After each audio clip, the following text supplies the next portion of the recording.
ወንድ ልጅ ብዙ ሲያወራ በተለይ ሴት ፊት ክብሩን ያጣል። የወንድ ልጅ ሞገሱ ያለው በዝምታ ውስጥ ነው፣ ወይም ጥቂት በማውራት ውስጥ ነው። የወንድ ልጅን ሞገስ የሚወስደው ምን እንደሆነ ታውቃላችሁ? ብዙ ማውራት።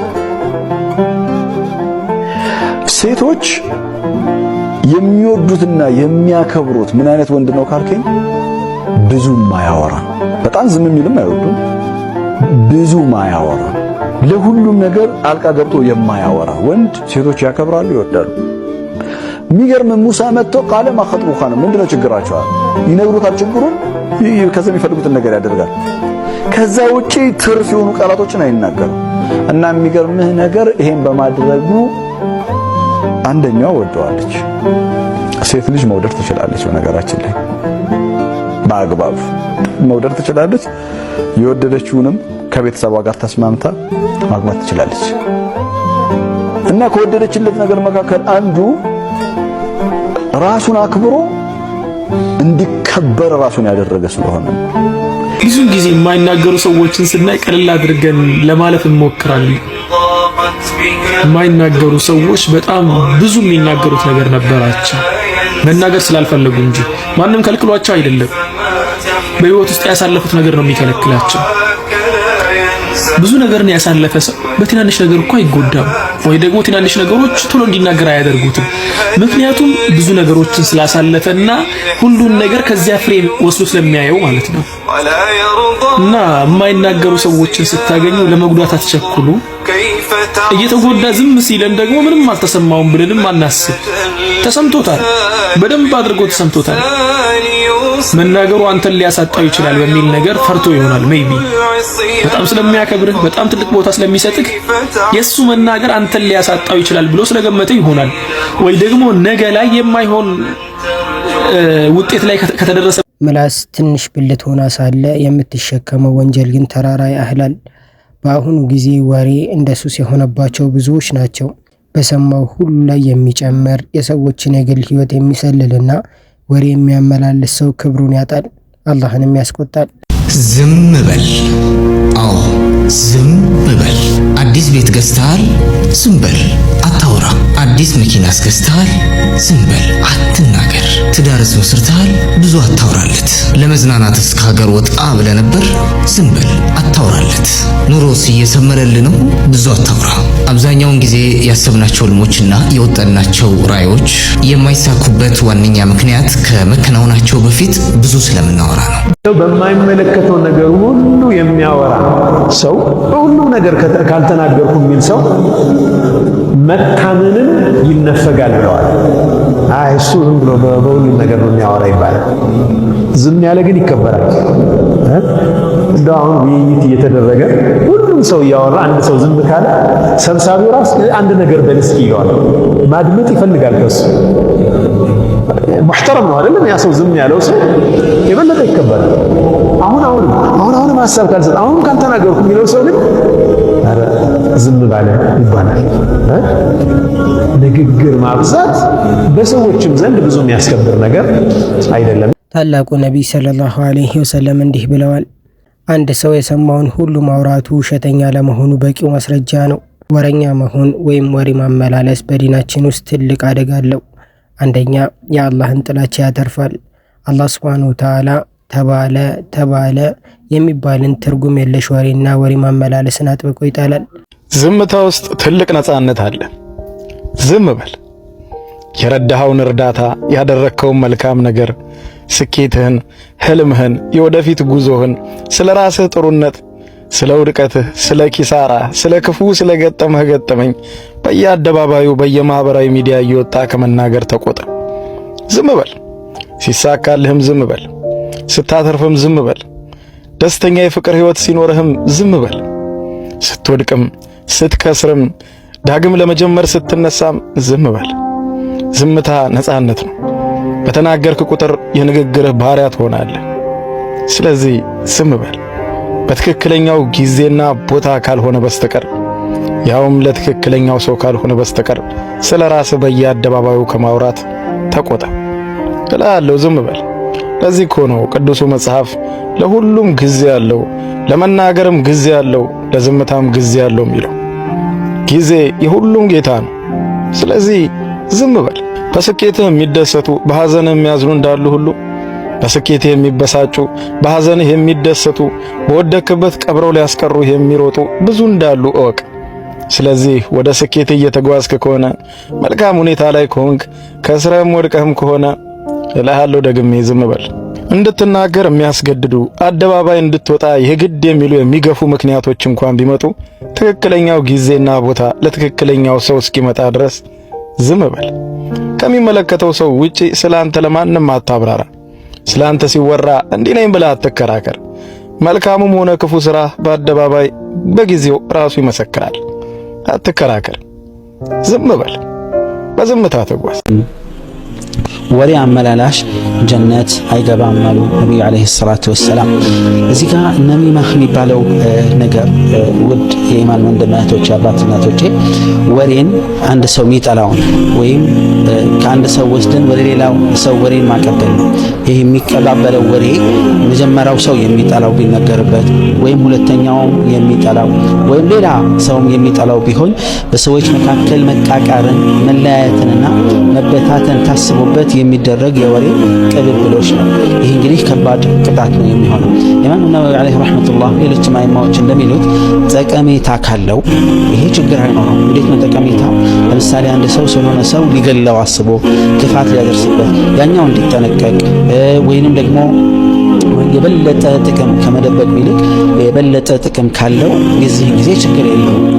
ግን ማወቅ ያለብን ምንድነው? አንድ ሰው የሆነ ወሬን ማመላለሱ ሰዎችን ለማጥፋት፣ ለማበላሸት፣ ለማቃቃርና ለመበታተን ለእሳት ከሚዳርጉት ከባባድ ወንጀሎች አንዱ መሆኑን ያሳየናል ነው። ይህ ማለት ዑለማዎች ሲያብራሩ እንደሚሉት ጀነት አይገባም ሲባል ቀድመው በግንባር ቀደምነት ቀድመው ጀነትን በማግኘት ከሚታደሉ ሰዎች አይሆንም ነው። በዚህ ወንጀሉ በዚህ ጥፋቱ መቀጣቱ የማይቀር መሆኑን የሚያስረዳ ነው። ይገመገማል፣ ይመረመራል፣ ይቀጣል፣ ከባድ እርምጃ ይወስዳል ነው።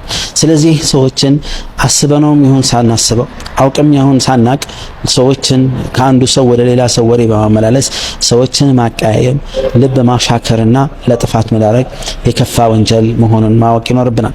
አንድ ሰው የሆነ ወሬ ይዞ ወደኛ በሚመጣ ጊዜ ማድረግ የሚጠበቅብን ነገር አለ። አንደኛ እሱን መመለስ ያኒ ነህይ ዐኒል ሙንከር ነው። ሙንከሩን ማውገዝ መቻል አለብን። እንደዚሁም ደግሞ እሱንም ማረም መቻል አለብን። ለእሳት ከሚዳረጉ ሰዎች እንዳይሆን ጥንቃቄ ማድረግ ይኖርብናል። ጀነት አይገባም ማለት እኮ በጣም ከባድ ነገር ነው ወንድም እህቶቼ። ጀነት አይገባም የሚባለው ቅጣት ጠንካራ ቅጣት መሆኑን መርሳትና መዘንጋት የለብንም። በወሬ ያልሆነ ወሬ በማመላለስ ስንት ሰው ተለያየ፣ ስንት ወዳጅ ከወዳጁ ጋር ወንድም ሁለተኛ ጀነትን ያሳጣል። ነብዩ ሰለላሁ ዐለይሂ ወሰለም ወሬ የሚያመላልስ ሰው ጀነት አይገባም ብለዋል። ወሬ በሰዎች መካከል ጥላቻን ይዘራል፣ ቤተሰብን ይበትናል፣ ጓደኛን ያራርቃል። ሶስተኛ የራስን ህይወት ባዶ ያደርጋል። በሰዎች ወሬ ላይ የሚያሳልፍ ሰው በራሱ ህይወት ላይ የሚጨምረው ቁም ነገር አይኖረውም። የሰዎችን ነውር የሚከታተል ሰው አላህ የእሱን ነውር ለሰው ያጋልጥበታል።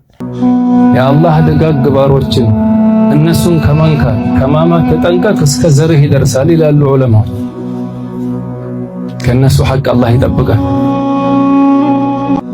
ሁሉ እዚህ ያለው ከኔ ይሻላል ማሻአላህ ያጨኑራቸው የደበቁትን የውስጣቸው አትበርብረው ለአላህ ተወሱ። ሒሳብ የሚያደርገው አንድ አላህ ብቻ።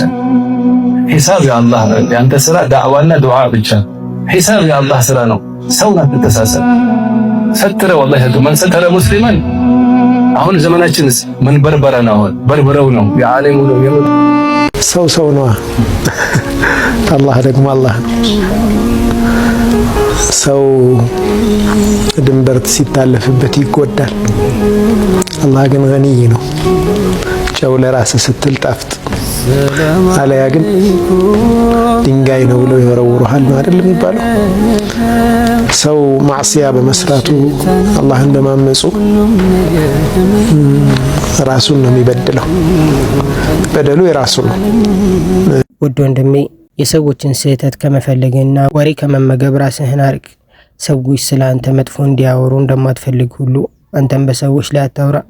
ወሬኛ መሆን የደካሞችና የሥራ ፈቶች መለያ ነው። አንተ እንደገባ እንጂ ሰዎች እንደተረዱ አትኑር። ፈጣሪን ይዘ የማይሳካል ነገር ቢኖር ተንኮል ብቻ ነው። ቀንን ለፈጣሪ ያሳልፈ ስትሰጥ ስኬት ትከተላለች። ጥሩ ሰው ሁን። ነገር ግን ጥሩ ሰው መሆንን ለሌሎች በማስረዳት ጊዜን አትጨርስ። ዝም ብለን ተጨነቅን እንጂ የሚያኖረን እኮ ፈጣሪ ነው። ተስፋ ያለው ሰው ዝቅ ማለት አይከብደውም። ወርቅ ይቆሽሻል እንጂ ግራሙን አይቀንስም። ሰውም ይፈተናል እንጂ ወድቆ አይቀርም። ብዙ ሰው መሸወድ እንችል ይሆናል። ህሊናችንንና ፈጣሪያችንን ግን በፍጹም መሸወድ አንችልም። ስለዚህ በትክክለኛ ማንነት እያከበረን እንኑር። ሰራተኛ እኮ እናባረራለን፣ ትዳር እኮ እንበትናለን፣ ንግድ እኮ እናቋርጣለን። በሰው ወሬ በመሰለኝ በህይወናል ማለት ነው። ፈተበየኑ ወሬ ሲመጣ አዳምጡት፣ አረጋግጡት፣ ትክክል ነው ወይ መዝኑት፣ እዛ ውሳኔን አስተላልፉ። አሁን ያለንበት የችኮላ ወቅት የሚያሳየን እሱ ነው። አንድ ታሪክ አስታውሳለሁ። አንድ ሰው ለዓመታት እስር ቤት ውስጥ ገባ። ታስሯል። ሚስቱ ጋር ተራርቆ አልፎ አልፎ እየሄደች ጠይቀዋለች። ልጅም ወልዶ ነበር። ልጁ አድጓል። ከዓመታት በኋላ የሰው ተፈታ። ሚስቱ ባሌ መጣ ብላ ፈንድቃለች። ቤተ ዘመድ ተሰብስበዋል። ከዛ ልጁም አባቱን ሲያየው አላወቀው በመልክ። አባቱ ያኔ ዓመታት እስር ቤት ቆይቷል። ፊቱ ተለውጧል። ባባዬ አንተ ነህ እንዴ አለው። አዎ አለው። አይ የኔ ባባ አንተ አይደለህም። የኔ ባባ ማለት እናቴ ማታ ማታ አቅፋው ምተኛ ነው አለ። ተበሳጨ። ለማረጋገጥም ለራሱ ድል አልሰጠም። ፎቅ ቤት ነበረ። ሚስቱም በልዴት ወረወራት። አካሏ ተጎዳ። ከዛም እሱም ያለቅሳል። ልጅም እናቱ ወድቃለች ያለቅሳል። እስኪ እናት ይዛው ምተኛው ሰው ያሳየኝ አለው። ልጁም ከመሳቢያው አምጥቶ ፎቶ ለአባቱ ሰጠ። ያ ፎቶ አባቱ በወጣትነት የተነሳው ነበር። ሚስት ባሏን ስለናፈቀች አቅፋው ትተኛ ነበር። ያ ነው የሱ አባት። አሁን ፊቱ ተቀይሯል፣ አላወቀው። አሁን በምን ይክሳታል? ይችል ሚስት አካል ጉዳተኛ አርጓታል። እሱን ናፍቃ ነበር ይዛው ምተኛ። ፈተበየኑ አረጋግጡ። በየትኛውም የህይወት መስመር ፖለቲከኛም ሁን፣ ነጋዴም ሁን፣ አመራርም ሁን፣ ስራም ላይ ሁን፣ መጀመሪያ አጣራው፣ መዝነው፣ አቸኩል ለውሳኔ። ለምን ይሄን አረክ ብለህ ጠይቀው። ማብራሪያ ከሱ ተቀበል። ምናልባት ምክንያቱ ካንተ በላይ ሊያሳምን ይችላል።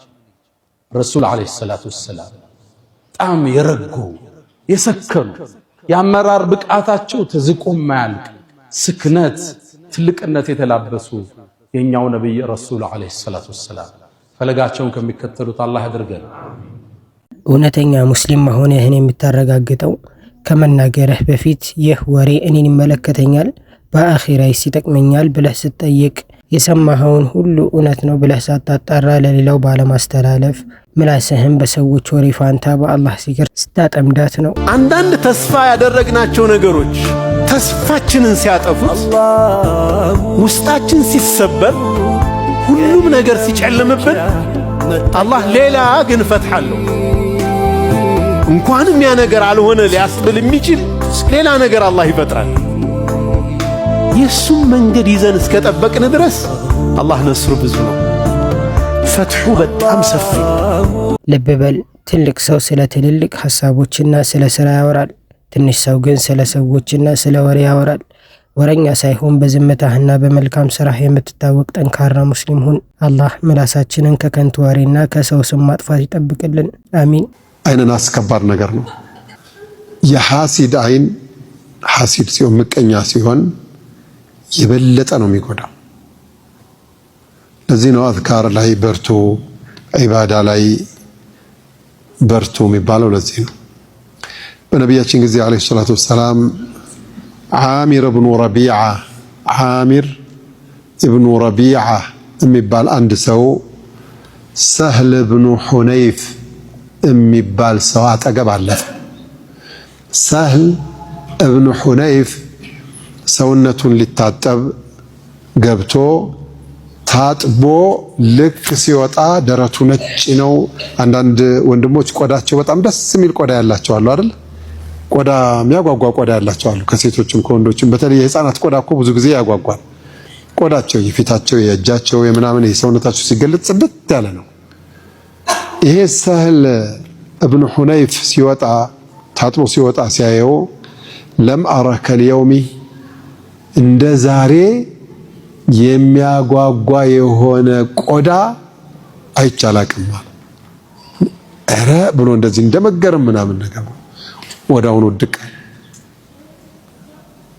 محتضر هنا فارسلوا الى رسول الله صلى الله عليه وسلم لنبياتنا صلى الله عليه وسلم سولاكو من ሆናችሁ ነው ሲሏቸው አድርክ ሰህለ ብን ሁነይፍ ሊሞት ነው ድረሱላት ምን ነው አይ ሰሪዓን በቃ ራሱን ስቷል ወድቋል አሏቸው ገባቸው ረሱል ሰለላሁ ዐለይሂ ወሰለም መን ተተሂሙን የምትጠረጥሩት ሰው ማን አለ ምክንያቱም አይን ናስ ነው ባይን እንዲህ ተደረገው ገሌ ነው ማለት አችልም የምትጠረጥረው ብቻ ነው የሚኖረው ማን ነው የምትጠረጥሩት ሲሏቸው ዓሚር ኢብኑ ረቢዓን እንጠረጥራለን አሉ ሱሐቦች ረዲየላሁ ተዓላ ዐንሁ ቤተሰብ ናቸው ቁጥት አሉ ዓላማ يقتل احدكم اخاه ደው ሰው ወንድሙን በምን ምክንያት ይገላል በአንተ ሰበብ ወንድም ሲሞትብህ አይሰማህም እንዴ ዓላማ يقتل احدكم اخاه እንዴት ሰው ወንድሙን ይገላል ቁጥት አሉና اذا راى احدكم